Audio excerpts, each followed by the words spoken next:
Bonjour tout le monde, j'espère que vous allez bien, ça avance. Donc la dernière fois, on a terminé avec le cours de repères, ainsi des coordonnées d'un point. Aujourd'hui, on va commencer un nouveau cours, c'est celui de la proportionnalité. La proportionnalité, comme on vous l'avait vu en primaire, ça s'appelait Tanasubiya, d'accord? Donc aujourd'hui, on va voir les mêmes concepts que vous avez vus l'année dernière. Un petit rappel, puisqu'on va reconnaître une proportionnalité.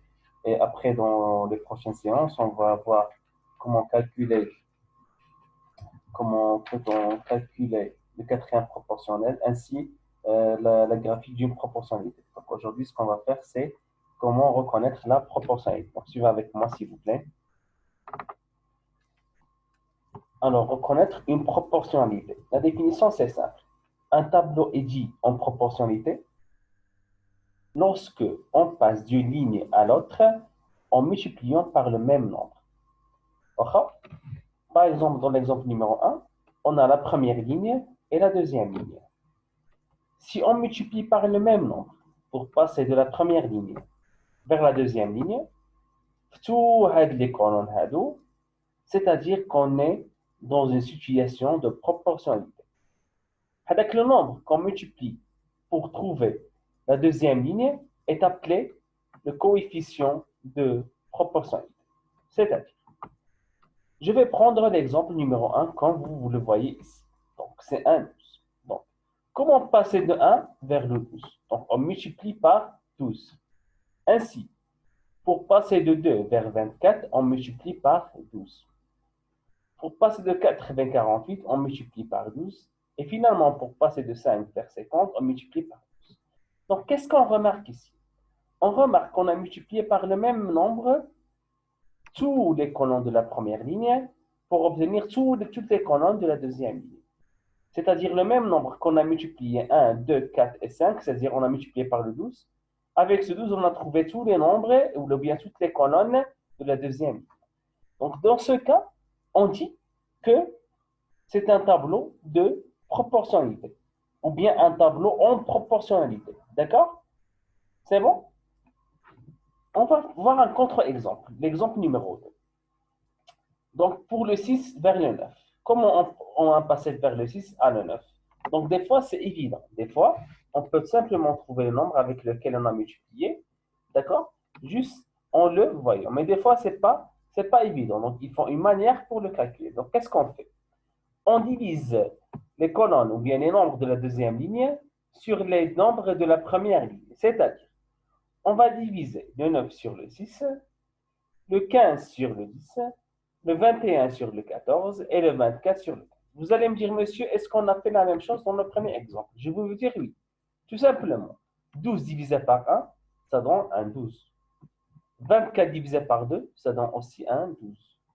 48 par 5, un 12. Et finalement, 60 par 5, c'est aussi un 12. Ici, on va diviser la même chose. Donc, le 9 par le 6. 9 divisé par 6, c'est 3,1, c'est 3 sur 2, c'est-à-dire c'est 1,5. D'accord? Le 15 sur le 10, la même chose, c'est 3 sur 2, c'est-à-dire c'est 1,5. Le 21 sur le 14 aussi, c'est 1,5. Donc, comme vous voyez, dans trois cas, on a trouvé le même nombre qui est 1,5 ou bien 3,2. Quand on a divisé le 9 par le 6, quand on a divisé le 15 par le 10 et quand on a divisé le 21 par le 14. Mais on ne peut pas dire que ce tableau est en proportionnalité que lorsqu'on calcule le dernier cas, c'est-à-dire le 24 sur le 15. Si on trouve que c'est 1,5 ou bien 3,2, 3 sur 2 aussi, c'est-à-dire qu'on a multiplié les nombres, ou bien la première ligne, par le même nombre pour obtenir les nombres de la deuxième ligne. Donc, on peut là dire que c'est la proportionnalité. Mais remarquons que quand on a calculé 24 sur 15, on a trouvé 8 sur 5. Le 8 sur 5, si vous le calculez, c'est 1,6. D'accord? On voit que c'est 1,6. Donc, dans ce cas, ce n'est pas un tableau de proportionnalité. Donc, ce cas-là, ce n'est pas un tableau de proportionnalité. Pourquoi? 9 sur 6, c'est 1,5. 15 sur 10, c'est 1,5. 21 sur 14, c'est 1,5. Mais 24 sur 15, c'est 1,6.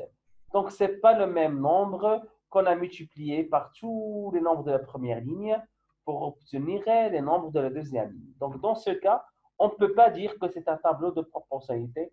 On ne peut pas dire que c'est un tableau en proportionnalité. D'accord? Donc, c'est simple. Pour savoir si un tableau est un tableau en proportionnalité, il suffit de voir si on a multiplié par le même nombre la première ligne pour obtenir la deuxième ligne. Comment savoir si ou là, comment trouver ce nombre? Tout simplement, c'est en divisant la deuxième ligne sur la première ligne. Le 12 sur 1, le 24 sur 2, ainsi de suite. Si on multiplie le même nombre, c'est-à-dire le coefficient de proportionnalité, donc dans ce cas-là, on peut dire que le tableau est en proportionnalité.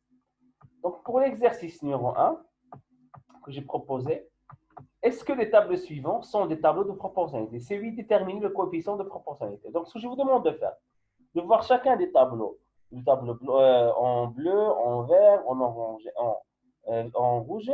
Vous allez essayer de voir si c'est vraiment un tableau de proportionnalité. Comment vous allez faire? Par exemple, dans le tableau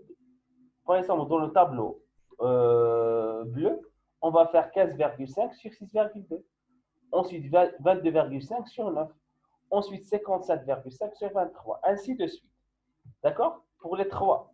Si on obtient le même nombre, c'est-à-dire c'est un tableau de proportionnalité.